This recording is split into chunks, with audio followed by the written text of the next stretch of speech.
Well, hello everybody and welcome back into the Bear's Den for the beginning of our Sunday in the Gardens kind of tour and update. Hopefully in the coming months these will get a little bit longer as I start to have, well, some outdoor gardens revealed outside. The asparagus garden is starting to be a little bit visible as the snow melts, but we're starting today's visit upstairs in the Bear's Den because I want a true confessions moment.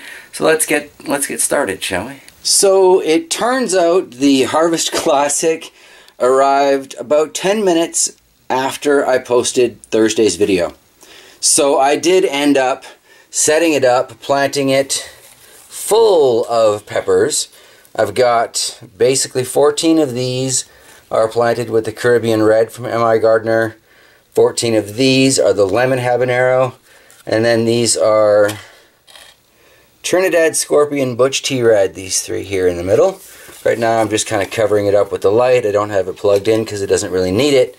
And this is the little thing that came in the base, kind of measured out. I'm thinking about cutting that so it kind of fits in the back and makes little domes. It's not a perfect fit, but it will be better than nothing. And today is day 17 for this AeroGarden. And let's try and zoom in carefully here on the camera. We have our first Bad Brains pepper that is starting to sprout. So that is fan-flippin-tastic. Super excited about that. So yeah, a brief step into the Bear's Den to look at this. So this probably going to get turned on properly, I don't know, either when something sprouts or next day 14 on here. So I guess it'll be 28 days into the garden. And then they'll be on the same kind of feeding and watering and all that schedule. Slightly different quality of light, but anyway, we'll discuss this garden next week as I smack it with the fingertips. Spider plant seems pretty happy though. Astrid seems pretty happy. Got all my notes around. Yeah.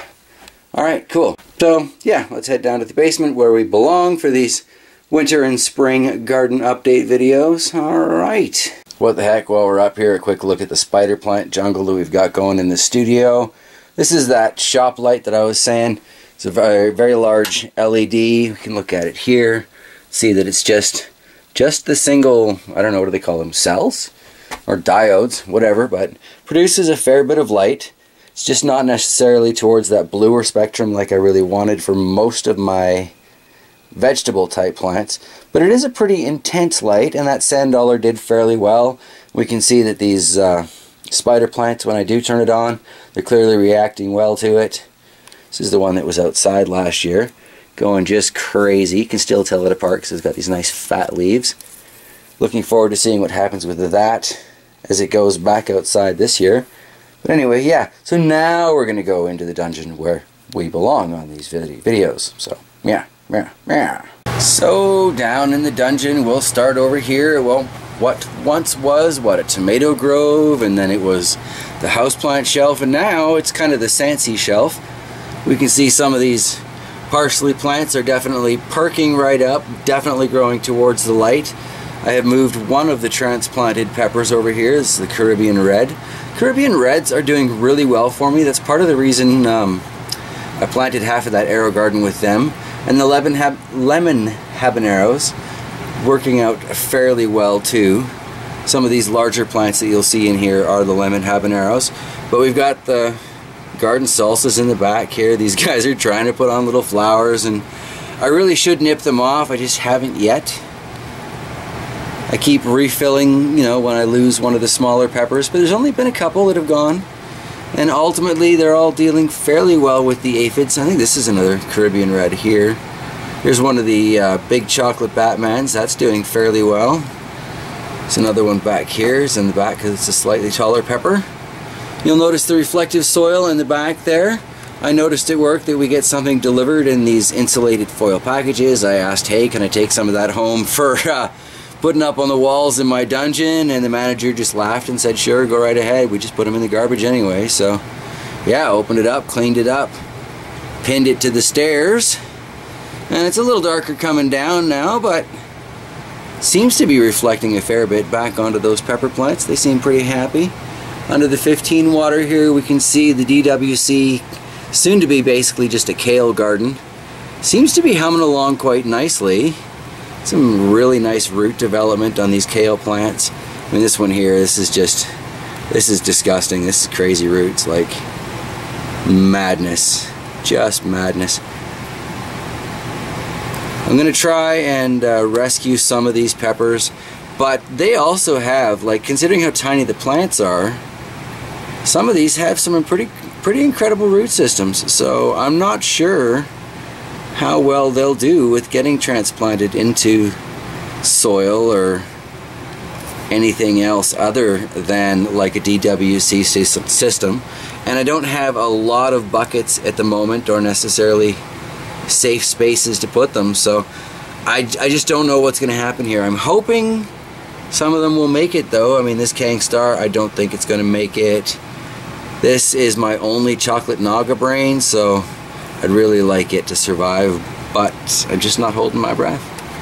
Really pleased with how well all of these are doing though.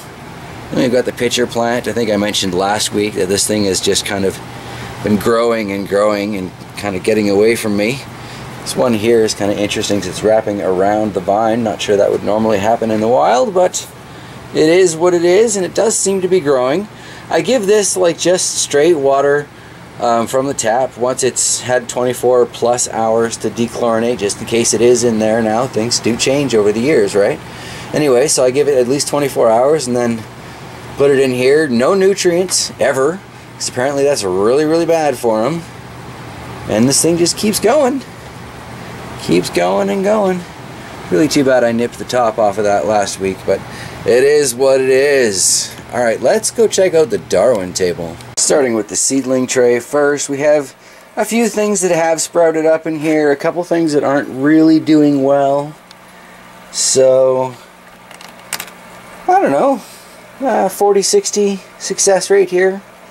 40 success, 60 probably failure, but we'll give it some more time. I'm not seeing any true leaves causing problems, or none of these seedlings are pushing up against the top like I would remove the top for the AeroGarden for. So we're just going to wait, hope for the best.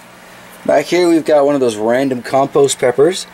This thing has really grown since I put these two 17-watt LEDs and the clippies in. The roots haven't really extended out all that much. They are good sturdy little roots. And I think, you know, something fairly positive is going to come out of this, other than the fact that the goldfish get a ton of aphids off this plant. Got the Ahi Guyana here. It's another one that is really feeding the goldfish quite well. But take a look. We've got open flowers and browned off flowers. I've been kind of whacking my finger on that one and some of these. Plus it got shaken quite vigorously over the fish tank today. But I'm hoping we might actually have the beginning of some indoor peppers there. That would be fantastic. Yahi Fantasy back here. It's doing alright. I mean, definitely doing better since I've got the extra light in here, so that is good. But in general, you know, surviving the aphid attacks. This poor Reaper. I'm seriously thinking I'm going to try transplanting this into something larger. We'll give it one last go, and then I don't know. It's another one of the random compost peppers though. This is doing alright.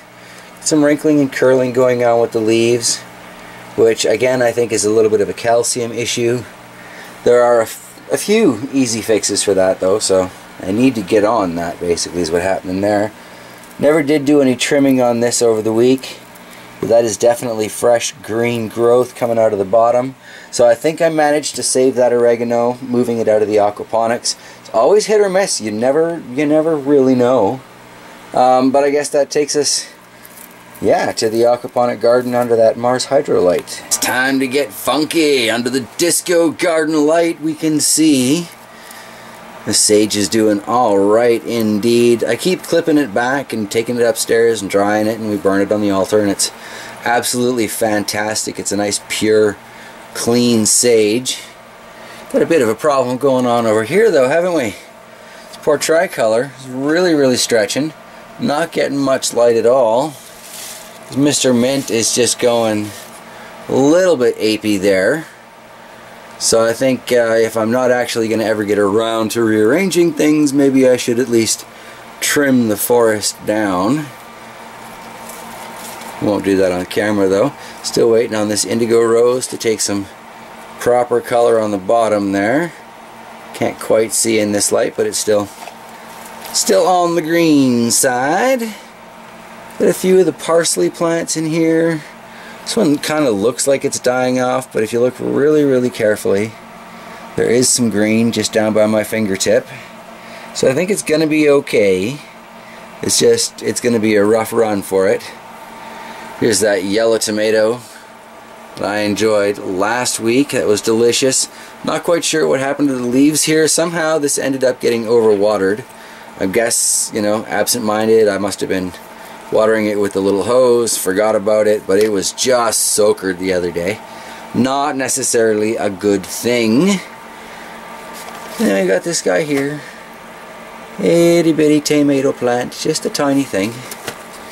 Doing alright, even though it's just in that itty bitty cup. It just amazes me. And then yes, the massive mountain of mint along the back there. Maybe time to make some tea, you know? Yeah, springtime, cough and cold season, fresh mint tea. This is starting to sound like a pretty good plan. Quick look at the salad-fed goldfish. They got a nice big old kale leaf from the DWC floating in there because the underside of that was just covered with aphids, and the roots they're just too tied in the bottom of that DWC tote. I can't, without like cutting them loose or something, I can't conceivably shake that kale over the fish tank here, so I just had to sacrifice the leaf for the fish. But they all seem pretty happy. Just kind of floating around. I mean, they're content in general because they all got their aphid snacks today. Did the Bob Ross of Doom with the paintbrush, the aphids earlier this morning. Yes. Fish are pretty content though. Alright, so I guess that leaves the floor garden, which is back over here with all kinds of random stuff in it. And we can see this mint is in fact on its way back to life, so hooray. Got a couple of spider plants that I've just put on the edge of the plywood now because I thought it looked nicer than the gray plywood. Another Caribbean red habanero. These things are everywhere. It's going to be the year the habanero is at my place. But I've said it before, I'll say it again, one cannot have too many happy habanero plants. Looks like that Sugar Rush cream might still be alive. That MOA Scotch bonnet somehow struggling through.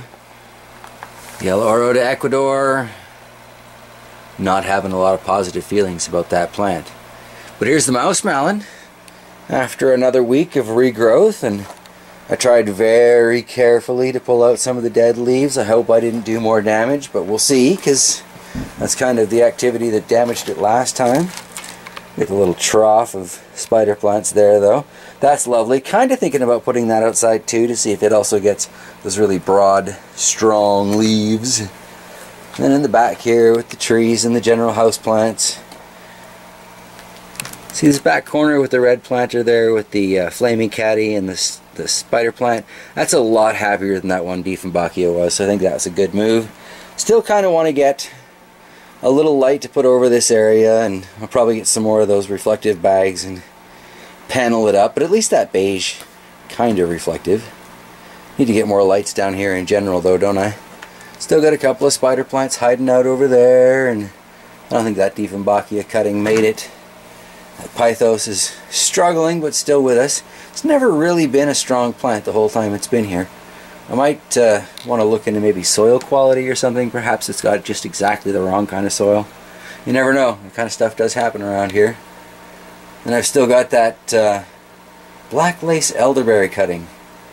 Very, very green right now, but it gets purple sometimes. A little bit. A little bit of flaming cutty there. Little bitty flaming caddy cutting. That was kind of hard to say. Yeah, anyway, so that is pretty much the entirety of what's growing on here this week. With just a hint of true confessions of Mr. Bear there, but at least it is, it's true to the 7-day cycle. It is set up and started on a Thursday, so as those Thursday AeroGarden updates come along, it will be, well, in sync, right? So, yeah, Alright, thank you guys for sticking around and hanging out with me as I garden indoors and upstairs and downstairs and everywhere I can until I can eventually see my lawn again. And until next time, well, take care of yourself, take care of your plants, and yeah, just take care in general. Alright.